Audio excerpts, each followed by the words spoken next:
Bonjour à tous, le Dauphiné Libéré Savoie reçoit aujourd'hui dans ses locaux Serge Ripoll, président de l'association Chambéry Savoie BD. Bonjour Serge. Bonjour. Vous l'aurez compris, aujourd'hui nous allons parler BD avec le 40e festival de la bande dessinée qui s'ouvrira ce vendredi 30 septembre jusqu'au dimanche 2 octobre au centre des congrès du Manège. Serge Ripoll, que nous réserve cette 40e édition ? Plein d'événements. 40 ans, ça se fête. Et automatiquement, bien entendu, 60 auteurs ont répondu présents. Parmi eux, une quinzaine ont déjà réalisé l'affiche, qui ont souhaité être à nouveau présents, comme notre ami Meister, qui est là et qui vient au bout de nombreuses années dans un festival, qui a subi un petit souci de santé, mais il veut être présent pour ce 40e anniversaire, parce que pour lui, Chambéry reste une référence dans les festivals. Puis plein d'autres amis à lui ont fait l'affiche, comme Boulépi et plein d'autres. Voilà. Et on va retrouver tout ce qui fait un petit peu le fondement du festival, des invités en dédicace, la bouquinerie, le cinéma Pathé aussi est partenaire cette année. Tout à fait. Le cinéma Pathé a décidé cette année de faire un très gros programme cinéma à partir de mercredi, avec à peu près 8 ou 9 films qui se termineront le samedi soir avec la projection du 7e volet de Star Wars. Alors, Star Wars justement est à l'honneur cette année avec l'invité Doug Whitley. Tout à fait. Ça c'est un gros coup aussi. Oui, tout à fait, un gros coup, et on est très heureux parce que c'est vrai qu'il vient pour une des premières fois en France nous visiter, et puis si vous le voulez, moi c'est simple, je peux vous proposer tout de suite de rencontrer Dark Vador, un ami. Dark Vador, justement alors, qu'est-ce qui fait la force de ce festival ? L'ambiance, les bénévoles. Depuis de nombreuses années, nous savons accueillir les auteurs, mes amis et moi-même. Et je voulais te dire, c'est très important, je suis ton père. Bon, très bien. On va peut-être rappeler Serge Ripoll. On a des invités toujours très investis sur le festival. On voit, ils s'investissent, ils font des affiches. On a aussi un album cette année qui s'appelle Mémoire d'éléphant. Ça joue aussi, ça, forcément. Ça joue aussi, c'est très important. Excusez-moi, il faut que je quitte ton personnage, parce que là, c'est pas évident. Bien entendu, ce qui est important, c'est cette fameuse bande dessinée sur Chambéry, qui est une première, pas vraiment une première, c'est une deuxième expérience, mais je crois qu'elle sera très réussie. Elle sera dessinée surtout... Oui, tellement un peu. Il est toujours taquin, comme ça. Ah oui, Et il faut savoir que ça sera dessiné aux adolescents, et un personnage va faire en sorte de leur faire visiter tous les coins, tous les recoins de la ville de Chambéry. On parlait de l'investissement, je vais vous parler de l'investissement des auteurs. Ces affiches aussi, chaque invité d'honneur fait une affiche.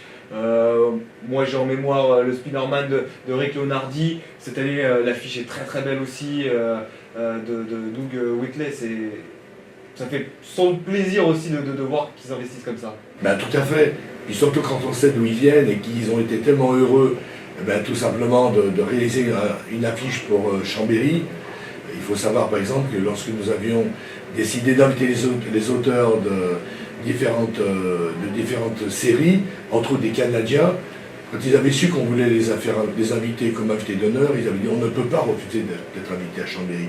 C'est-à-dire que notre réputation va tellement au-delà des frontières qu'on n'a même plus conscience de l'importance de ce festival. Justement, à quel niveau on peut situer aujourd'hui le festival de la BD ? On connaît évidemment Angoulême.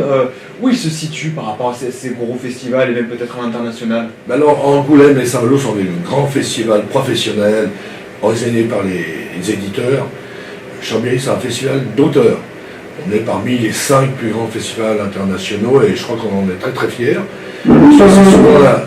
Alors, c'est pas fini. Et c'est souvent, bien entendu, cette réputation dont on n'est pas toujours conscient quand on organise les choses de l'intérieur. Peut-être ce 40e anniversaire, vous allez peut-être réaliser un petit peu plus à l'occasion de cet événement vraiment particulier. Alors cette année, le comics est mis particulièrement en avant. Donc on a l'invité d'honneur, on en a parlé. Il y a un prix aussi de cette fameuse cérémonie éléphant d'or que vous organisez. Ça marque un tournant dans l'histoire de l'événement, de mettre l'accent sur le comics. Oui, c'est très important. Ça fait de nombreuses années qu'on a envie de se rapprocher des Américains. Il est vrai que cette fois-ci, on a trouvé un contact qui nous permet justement d'obtenir des auteurs de grande qualité. Et je tiens personnellement à me féliciter de cette année d'avoir 2 auteurs présents, avec notre ami Rick Leonardi, qui fait Spider-Man, mais qui a réalisé aussi Star Wars. Et puis Luke Whitley, qui est notre invité d'honneur, avec le 3e épisode, voilà, La Manche des Sith. Et du coup, les années prochaines, les années futures, on va avoir des auteurs, comics, Marvel, qui seront présents. Vraisemblablement, Tout à fait, absolument. Allez, 40 ans de festival, 40 ans de souvenirs. Allez, je vais vous dire vos 2 meilleurs souvenirs pendant cette aventure. Un de mes plus beaux souvenirs, c'est celle qu'on a réalisé, la BD des Restos. On a réussi à faire une bande dessinée avec une 40aine de dessinateurs au profit des Restos. Et à l'époque, nous avions fait un chèque de 150 000 € avec notre ami Glénat. Ça avait été une réussite extraordinaire, un souvenir fabuleux. Et puis le deuxième, c'est que simplement on avait invité Zep, invité d'honneur, et comme Titoff est le parrain de Handicap International, on a fait vente aux enchères qui avait ramené beaucoup d'argent aussi à l'association. On était très très fiers. Allez, on va regarder un petit peu dans le passé, on va se projeter un petit peu vers l'avant. La traditionnelle question, comment vous voyez le festival dans 40 ans? Peut-être se limiter aux 50 ans par exemple. Est-ce qu'il y a l'envie de faire quelque chose? Oui, parce que j'ai 60 ans. Alors, si on se projette dans 40 ans, ça va être difficile pour moi de vous en parler. Dans 10 ans, peut-être. Mais Dark Vador est immortel. Dark Vador est immortel, vous l'avez bien compris. Pour les 50 ans, qu'est-ce qu'on peut imaginer? Je suis votre père. Oui, c'est vrai. Correctement. Pour les 50 ans, qu'est-ce qu'on peut imaginer? Qu'est-ce qui vous... pour dépasser encore Eh bien écoutez, il faut qu'on y réfléchisse parce que je n'ai pas véritablement peut-être faire ça sur Mars. Oui, carrément. Oui, je pense. Oui. Pas le moins, on est... Oui, pourquoi pas. Rendez-vous donc vendredi et... rendez-vous, excusez-moi, à partir de vendredi au Manège de Chambéry, le 40e festival de la BD, c'est jusqu'à dimanche.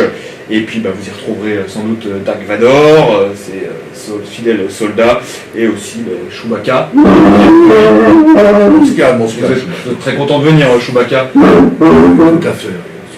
Merci beaucoup, à bientôt Serge. Merci beaucoup de votre accueil.